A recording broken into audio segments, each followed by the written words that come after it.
এই ভিডিওতে আমরা কানেক্টর নিয়ে আলোচনা করব, যেটা আসে এসএসসি ইংলিশ সেকেন্ড পেপারের ৮ নং প্রশ্নে।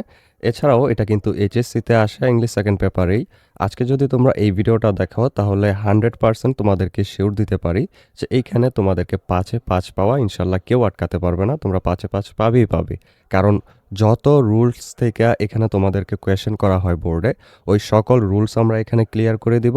এছাড়াও এখানে আমরা তোমাদেরকে বোর্ড কোয়েশ্চনও সলভ করে দেব। এই যে দেখো প্রতিটা লাইন, ওইটার নিচে এটার বাংলা অনুবাদ, এরপর এখানে যে উত্তরটা হলো সেই উত্তরটা কেন হলো ওইটার কারণ সহ কয়েকটা বোর্ড প্রশ্ন সলভ করে দেখাবো। তো ফার্স্টে চলো আমরা এখানে যেই প্রথম রুলসটা আছে, ধারাবাহিকতা বা ক্রম বুঝাতে যেগুলো ব্যবহার হয় সেগুলো দেখে নেই।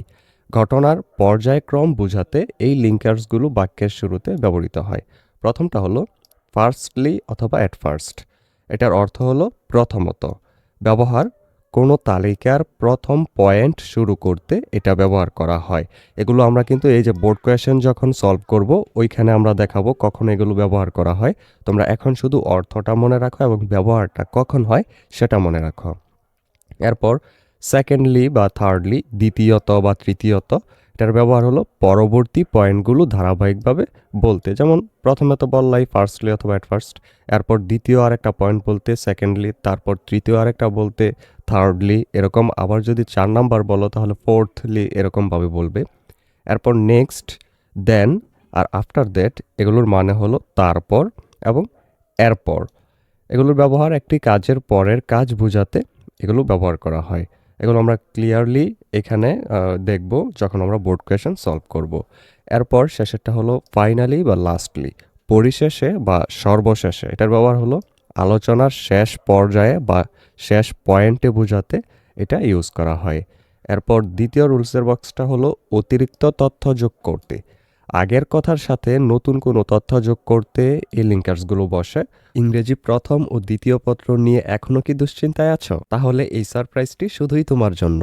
আমি তোমাদের জন্য তৈরি করেছি এসএসসি ইংরেজি A+ গ্যারান্টি ডকুমেন্ট, যেখানে রাইটিং পার্টের এমন শর্টকাট আছে যে মাত্র একটি ফরম্যাট শিখেই তুমি যে কোনো প্যারাগ্রাফ, ইমেল, লেটার বা ডায়লগ লিখে ফেলতে পারবে। সাথে থাকছে প্রতিটি গ্রামার রুলসের সহজ অর্থ ও উদাহরণ। সবচেয়ে বড় যে আকর্ষণটি সেটি হলো প্রতিটি টপিকের 20টি করে বোর্ড প্রশ্ন সমাধান, যেখানে আমি লাইন বাই লাইন অনুবাদ এবং কেন এই উত্তরটি হলো তার কারণ বুঝিয়ে দিয়েছি। এমনকি ইংরেজি প্রথম পত্রের প্যাসেজের ঠিক কোথা থেকে উত্তরটি হলো তাও মার্ক করে দেওয়া হয়েছে।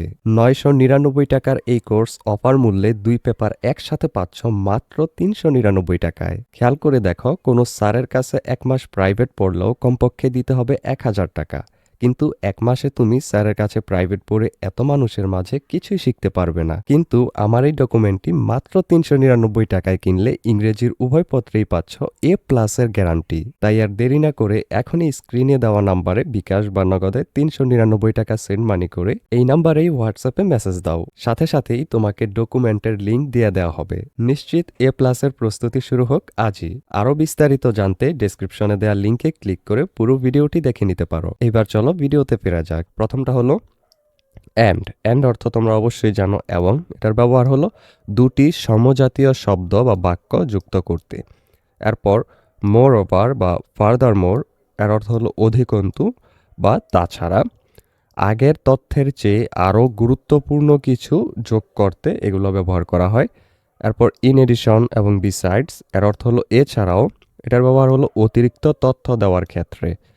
তারপর নট অনলি বাট অলসো, কেবল এটিই নয় ওটিও, ব্যবহার হলো দুটি গুণের উপর জোর দিতে। এরপর তৃতীয় বক্সটা হলো বিপরীত ধর্মী ধারণা বোঝাতে। আগের বাক্যের সাথে পরের বাক্যের অমিল বা বিপরীত কিছু বোঝাতে এগুলো বসে। প্রথমটা হলো বাট অথবা ইয়েট, এর অর্থ হলো কিন্তু বা তবুও। ব্যবহার সরাসরি বিপরীত কোনো কথা বা কথা বলতে, সরাসরি বিপরীত কোনো কথা বলতে এটা ইউজ করা হয়। তারপর হাওয়েভার বা নেভারদ্যালেস, এর অর্থ যাই হোক এবং তা সত্ত্বেও। আগের প্রসঙ্গের বিপরীতে নতুন কোনো যুক্তি দিতে গেলে এটা ইউজ করা হয়। এই দুইটা থেকে যে কোনো একটা। হাওয়েভার মানে হলো যাই হোক, আর নেভারদ্যালেস অর্থ হলো তা সত্ত্বেও। এরপর অন দি আদার হ্যান্ড, অন্যদিকে। ব্যবহার দুটি ভিন্ন দিকের তুলনা করতে গেলে এটা আমরা ইউজ করব। এরপর দৌ অলদৌ, এর অর্থ যদিও। ব্যবহার শর্ত সাপেক্ষে বিপরীত কিছু বোঝাতে এটা ইউজ করব।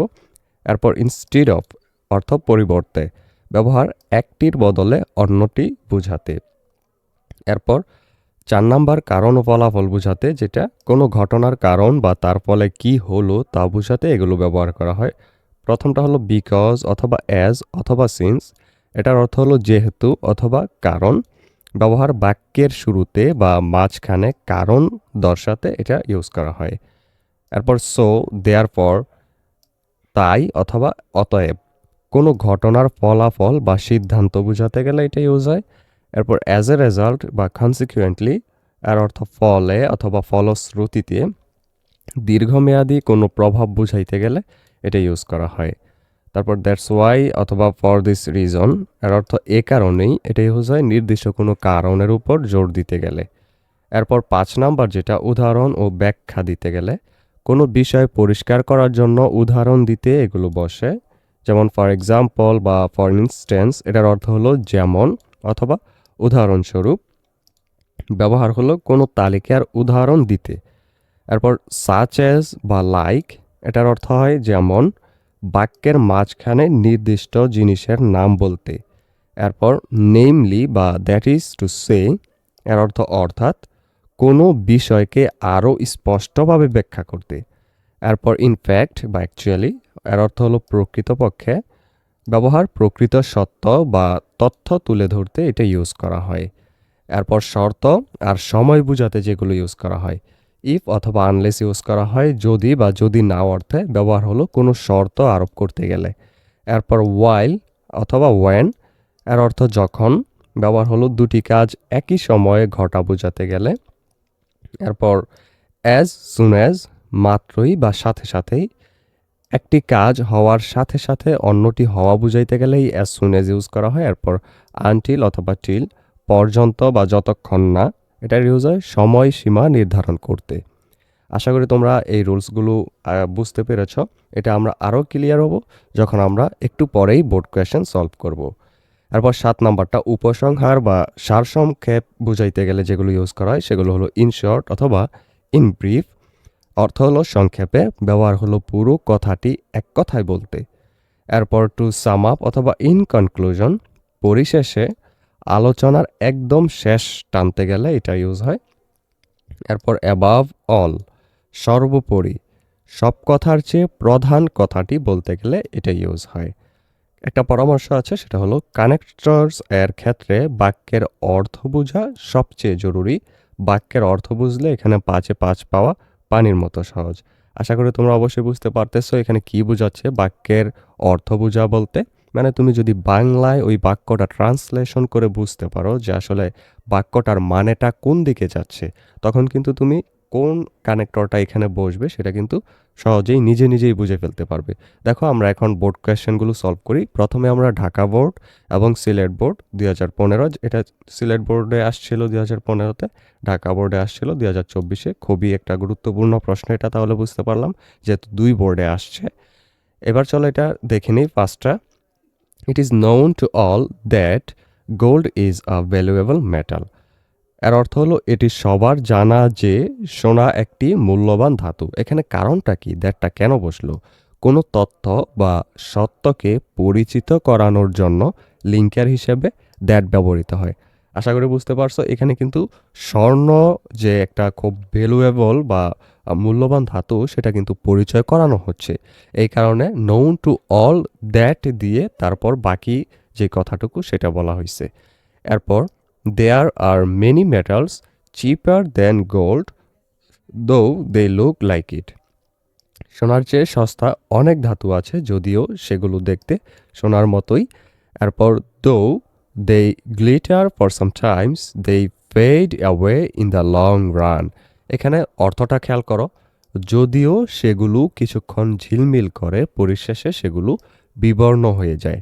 কারণ দুটি বিপরীত অবস্থা, ঝিলমিল করা এবং বিবর্ণ হওয়া বোঝাতে বাক্যের শুরুতে দো বসেছে।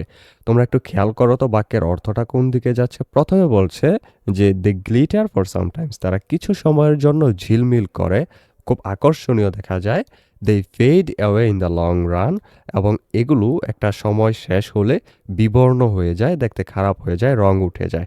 তাই কিন্তু আমাদের এখানে একটা দো লাগবে, যদিও এগুলো কিছুক্ষণ ঝিলমিল করে, একটা সময় পরে সেগুলো বিবর্ণ হয়ে যায়, দেখতে খারাপ হয়ে যায়।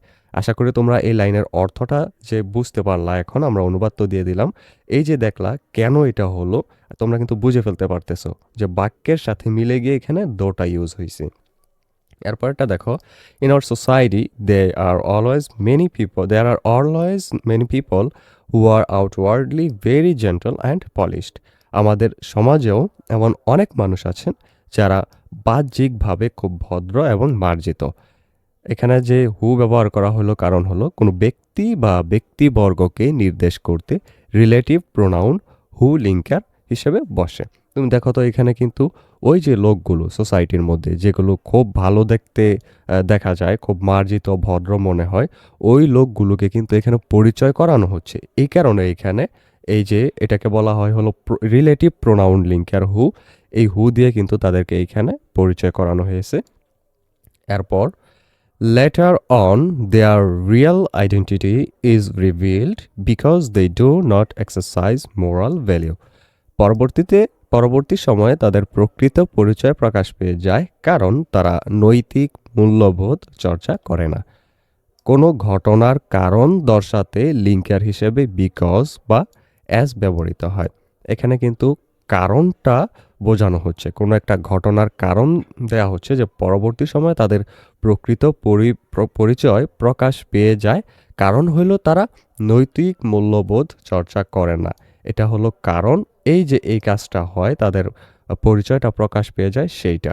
যেহেতু এখানে একটা কারণ বোঝানো হচ্ছে কোনো একটা কিছুর, তাই কিন্তু বিকজটা ইউজ করা হচ্ছে। আমরা কিন্তু রুলসে দেখে আসছিলাম।